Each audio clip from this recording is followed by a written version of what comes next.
Mark Zuckerberg lives every tech bro's dream. Once a dorky college kid with a knack for coding, he's now one of the richest and most powerful people on the planet. With a beautiful wife, a globe-trotting lifestyle, and a legacy of innovation. But his rise wasn't just about brilliance. It also came with controversy. I agree that we're responsible for the content, but we don't produce the content. Is he a forward-thinking visionary changing the world, or a calculating opportunist who treats people as data points? Just how good and how bad is Mark Zuckerberg? Born in White Plains, New York, Mark was raised by some pretty smart people. Mom was a psychiatrist, and dad was a dentist.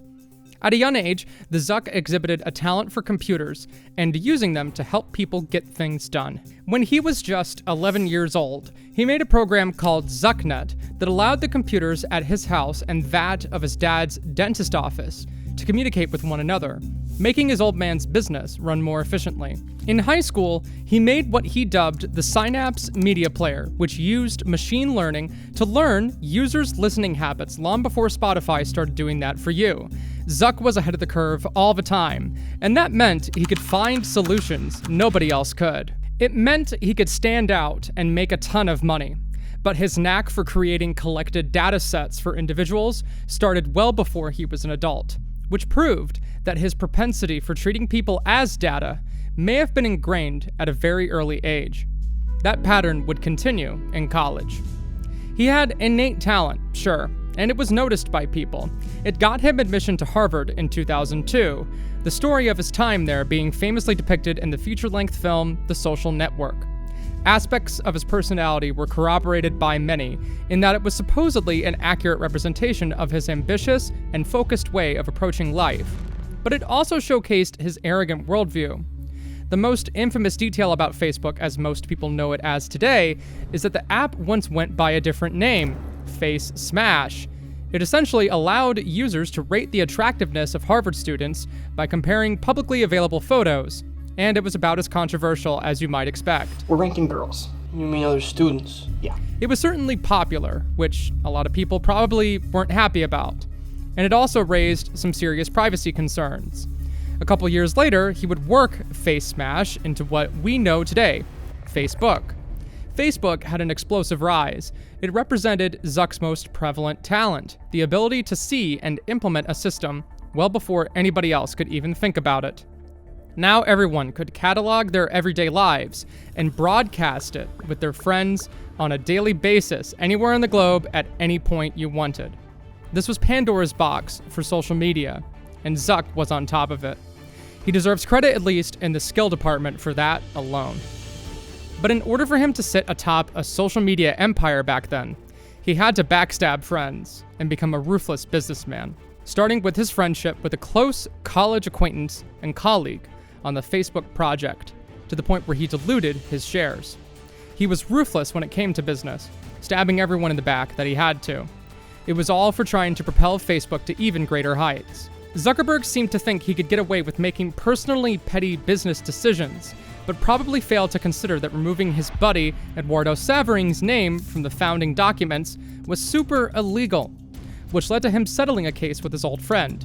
He also had to settle a case with other Harvard students on the specifics of Facebook's design when Cameron and Tyler Winklevoss accused him of stealing their idea. By now, he had already left Harvard during his sophomore year to Palo Alto, California, with his sole focus on turning Facebook into the monster he had always envisioned for it.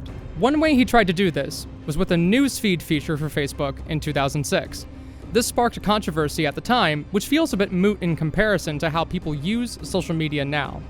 So it again highlights how cunningly forward-thinking the guy was. This is the same newsfeed you know of now, an algorithmically generated, curated feed of content from all your friends on the app, including their photos, posts, and just content in general, but done so in a way to keep you engaged and keep you reacting and responding and using the platform as much as possible. How come? Well, that question wasn't being asked yet. Zuck got in front of that with a public apology, the first of many he would make throughout his entire career. Mark Zuckerberg has a long history of public apologies. The cat was out of the bag, or in this case, the book. Nothing could stop Facebook from catching on like wildfire and becoming a worldwide sensation. Its simple ideas had wide scalability, and it provided a ton of people a platform where they otherwise wouldn't have had it. It gave marginalized people a place to exchange ideas and platform themselves. It gave small businesses marketing tools and ways to get their name out there, which hadn't previously existed. But pushing the envelope in the world of online commerce to Zuck still meant snaking his friends and peers who had given him a good foundation. A few years after he had set out on his own world takeover, he settled out the cases he had with Eduardo Severin and the Winklevoss brothers.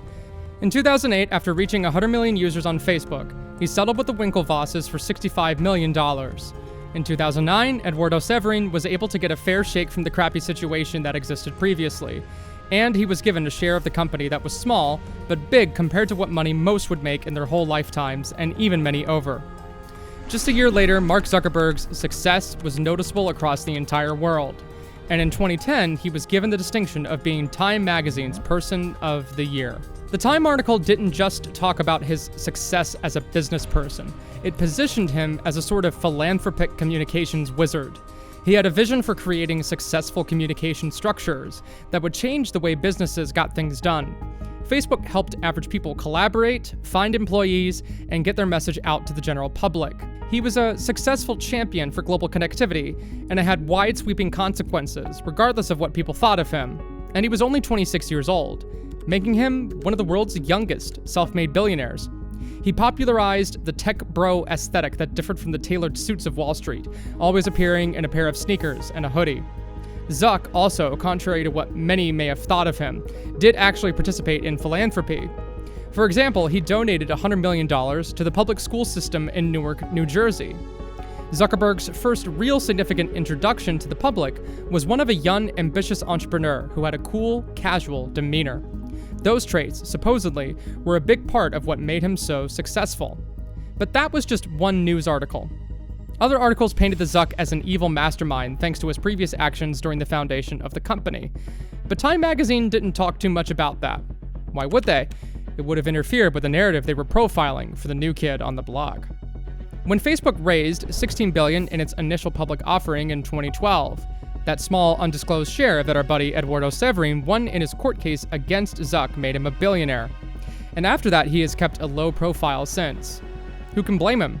After having to deal with a guy like the Zuck, I imagine anybody would want to move on with their life. That same year, the young tech wizard was still moving and shaking the social media scene. Instagram, at the time everybody's favorite oversaturated food picture app, was seen as a picture content host. So Facebook bought the app for $1 billion. Again, Zuckerberg would demonstrate his strong ability to find trends and take advantage of them before anybody else. Zuckerberg saw something in Instagram. The smartphone was becoming a ubiquitous part of everyday life for the average person. Smartphone sales had exceeded 700 million units, and 1.06 billion smartphones were in use all over the world. At this point, more than 50% of American adults owned a smartphone, which was up from where it stood at 35% just a year prior. In terms of marketing, it made sense to approach the mobile market specifically because 13% of all internet traffic globally was coming from mobile devices. Mobile was going to become the dominant platform for access to social media, and what better place to view pictures than your computer with a camera attached to it that fits in your pocket? Zuck smartly capitalized on this. He saw potential in the app thanks to its early explosive growth. Instagram was relatively small but had a big following among young audiences. Young audiences stay on your platforms longer if you get them interested, and that was enough for the Zuck. But it wasn't like it didn't face scrutiny. At this point, the idea of whether or not Facebook was monopolizing the world of social media was at the tip of everybody's tongues. Zuckerberg had positioned Facebook as the overseer of the world's primary source of putting pictures on the internet. That wasn't insignificant. He didn't know it yet at the time, but he was setting himself up for a world of hurt with a big court case many years down the line. But not before he added more evidence to the case with the acquisition of WhatsApp in 2014. Zuck bought the mobile messaging app for $19 billion. This was a smart move on the guy's part because he realized that, like Instagram, WhatsApp had a good position in the market for mobile consumers. WhatsApp had something that Facebook had a harder time getting involved in, and that was the international market. The app had dominance in India, Brazil, and parts of Europe, where Facebook's Messenger app wasn't as prevalent. Facebook could get involved in the international market and start monetizing at massive scale, the likes of which had never been seen before. When social media started pushing away from desktops to predominantly mobile usage, Facebook was already ahead of the curve and capable of capitalizing. Once again, Mark Zuckerberg faced serious accusations of monopolizing the social media market, and ever concerned with his public image, or perhaps out of the goodness of his own heart, you be the judge, Zuckerberg and his wife cooked something up. In 2015, Zuckerberg and his wife, Priscilla Chan, pledged that they would donate 99% of their Facebook shares throughout their lifetimes to a new philanthropy effort that focused on health, education, and scientific research. It was called the Chan-Zuckerberg Initiative. The initial donation commitment was staggering, $45 billion, making it one of the biggest philanthropy funds pretty much ever made. Next year, Zuckerberg and his wife would expand the program to a project called BioHub, a collaborative research center in the Bay Area that aims to cure, prevent, or manage diseases of all kinds. This is all private sector stuff, which the federal government certainly gets a lot of relief from, since they didn't have to personally foot the bill. The CZI has far-reaching hands these days. Not only is it involved in medical science, but it also has a fund allocated to the housing affordability problem in the San Francisco Bay Area, and 80,000 educators and 380,000 students across the U.S. in 2024 have benefited from the CZI's Summit Learning program. Summit Learning utilizes so-called personalized learning tools like adaptive learning software that adjust the difficulty and type of material based on the student's performance. It has a robust data collection system that tracks progress and identifies areas of strength and weakness. This can be especially helpful for students with learning disabilities who can utilize material that is tailored to their specific needs. There's just one big catch about the CZI. It almost seems a little too good to be true. The fund is structured as an LLC, not as a traditional nonprofit.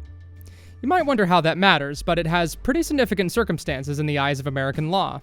CZI can engage in lobbying, make for-profit investments, and have a ton of control over how it spends its funds. The amount of money that can be allocated here is staggering, but its status as an LLC does give the company tax benefits and control, so that Zuckerberg doesn't have to be super transparent. There's the plausible case to be made that he could use the organization to financially benefit from business ventures and allocation of capital under the guise of philanthropy.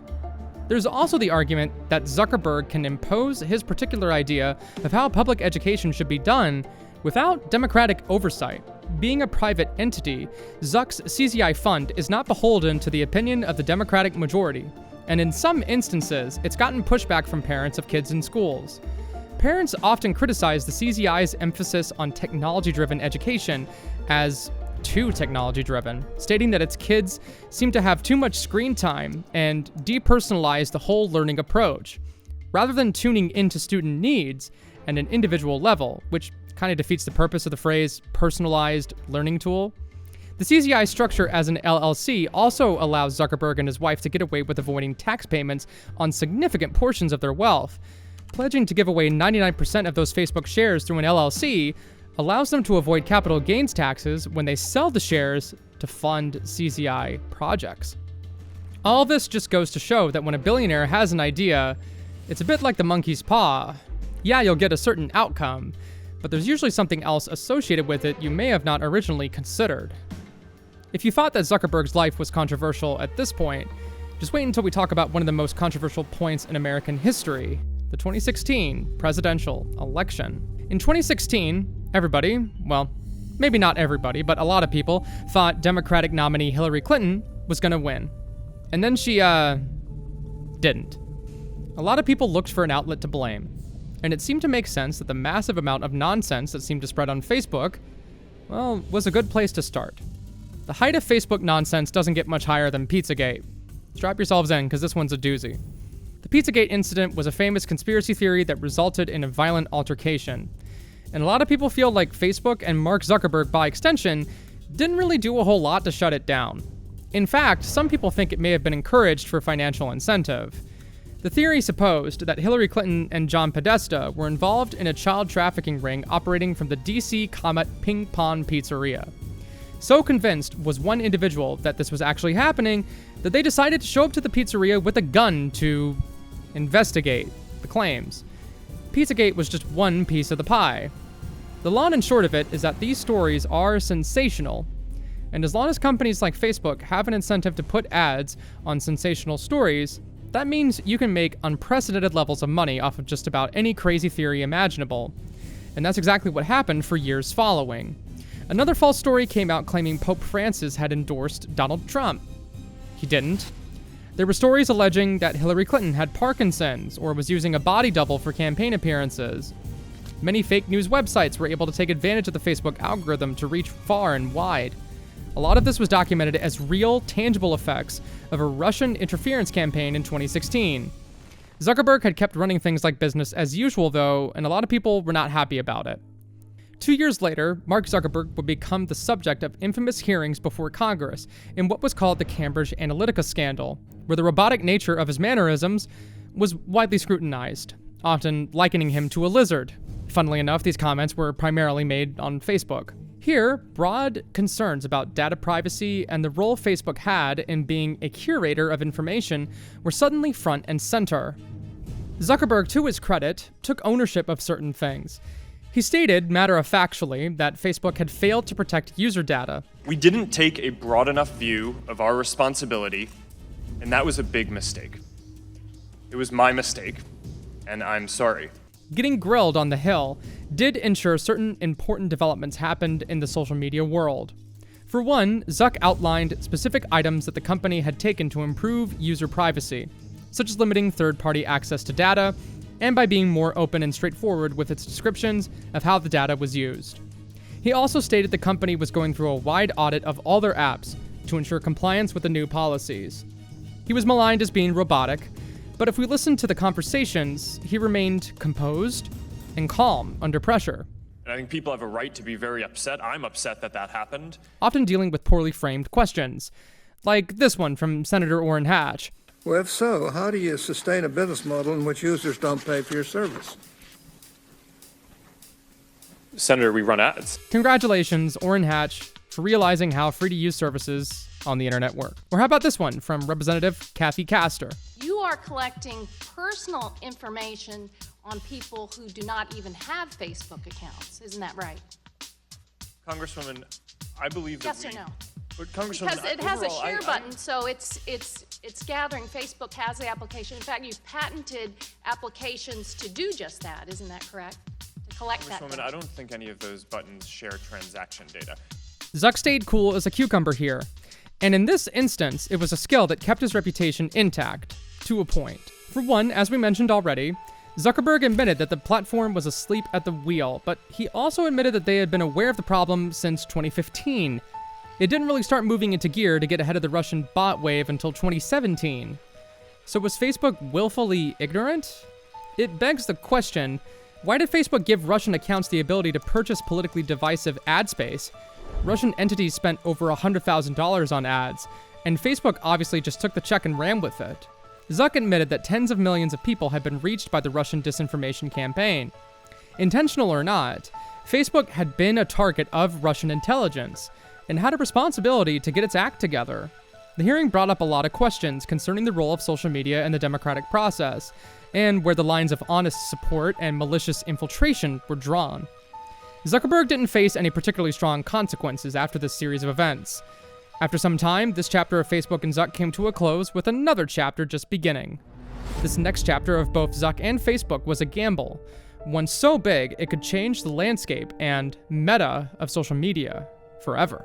In 2021, Facebook did one of the most high-profile rebrands in American business history when it changed its name to Meta.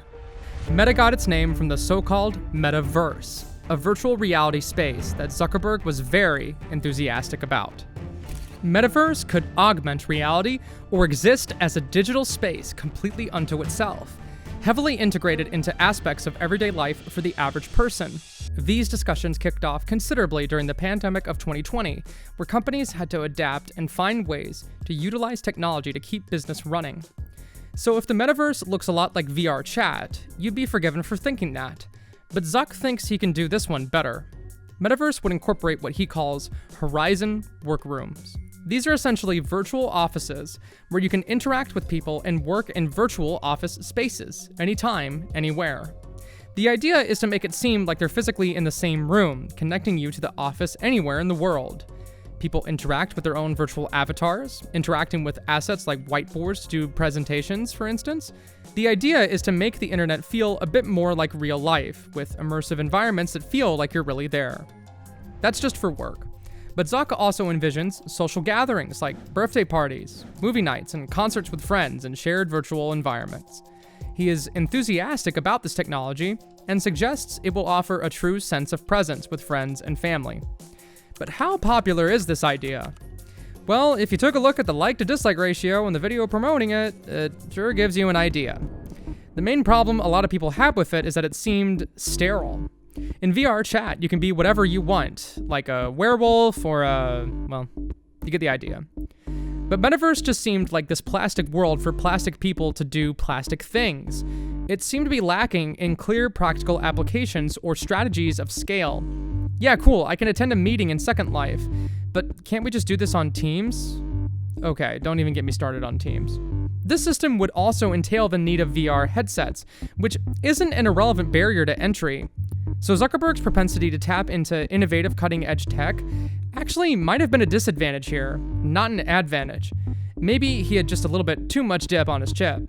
It was eventually revealed in late 2022 and early 2023 that Meta had poured billions of dollars into developing tech for the metaverse, just for the company to end up laying off 11,000 employees. That might have been too big of a gamble even for Zuckerberg. What could explain this decline in interest for metaverse? Well, for one, maybe people were getting a little too sick of being online, especially if it was attached to a corporatized environment. Zuckerberg admitted that he had miscalculated the decision to put so much stock into the metaverse stuff. An apt metaphor, putting your eggs into one basket. The appeal of environments like VR chat is they seemed a lot more decentralized. They seemed like real, genuine places for people to wear admittedly virtual costumes, but there was a level of authenticity in being able to express yourself in even the most wacky and over-the-top ways. Here, it just felt like Office Simulator 2000. Working at an office already is a drag. Why would I want to attend a virtual office that looks like this? And perhaps the more daunting question is, couldn't have this meeting been an email? Some years would pass, and another billionaire would try to get involved in the social media space with the controversial takeover of the app formerly known as Twitter. And Zuck figured, well, why would I let that guy have all the fun? In 2023, Meta launched an app designed to compete directly with Twitter called Threads. Its mission was simple, to provide an alternative to X. Yeah, X. It goes without saying that the Twitter takeover had, and still has, some pretty controversial points. Most of them center around the personality of Mr. Musk. But for the sake of business, it made sense to have an alternative to Twitter. Twitter was the only thing like it, that constant, refreshing newspaper sort of experience, if you will. Zuckerberg thought, well, we already have experience running Facebook. Why don't we throw our hat in the ring and see what happens? And Threads offered some interesting differences from Twitter. Threads integrated the meta ecosystem of Facebook and Instagram, creating a fully unified sort of social media profile for its users, where they could seamlessly share content across multiple mediums.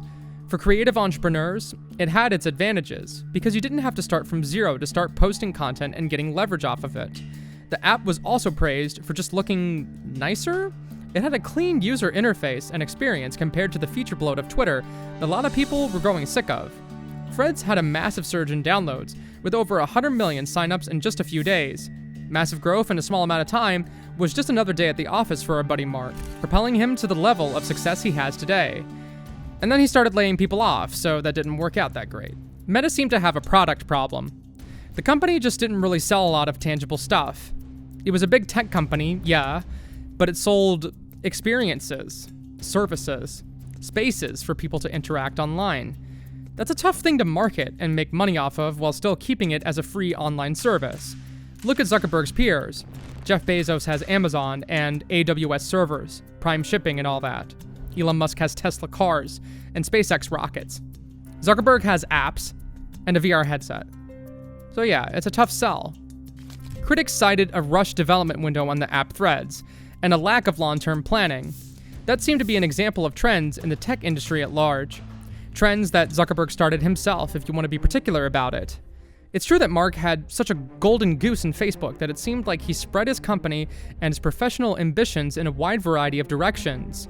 Competition in these spaces usually ends up being good for everybody since it can bring the prices down for one expensive product and make the market a fair and equitable environment. But Mark was also responsible for kickstarting a social media culture a lot of people didn't ask for. And we're all just kind of stuck with it, whether we like it or not. As of today, Zuckerberg stands with a great deal of scrutiny. A lot of people don't know what his ultimate goals are with Meta and the metaverse, and feel that he's spread himself too thin with his corporate ambitions. People don't trust his monopoly man way of approaching the social media world. But at the same time, do we really want him gone from the social media space? We might say that, but if we were really honest with ourselves, aren't we the ones volunteering all our screen time on these apps? After all, it's free, and nobody has to use it. There's absolutely no doubt that the social media landscape, and possibly e-commerce as we know it today, is the same without Mark Zuckerberg. He was one of the first pioneers in the tech space to revolutionize targeted advertising, and that comes with a lot of baggage. Mark has prompted very real and pertinent conversations concerning personal privacy on the internet, and the ethics of data collection. Many people would not have been able to start an online business without the Zuck's persistence and foresight. But maybe a lot of people wouldn't have been fooled by stupid nonsense on the internet. Stupid nonsense that can end up getting people hurt. All in all, he was a plugged-in guy, intent on making a plugged-in world. And that's great for people who want to plug in, and excruciating for anyone who wants to plug out. The story of Mark Zuckerberg is one of ambition and maybe a great deal of arrogance too. It shows that talent isn't the end-all be-all when it comes to running a successful business. You can have great ideas, but if you scale them too quickly without a plan, it can bite you later. If you want to be the best of the best, you gotta think about long-term sustainability.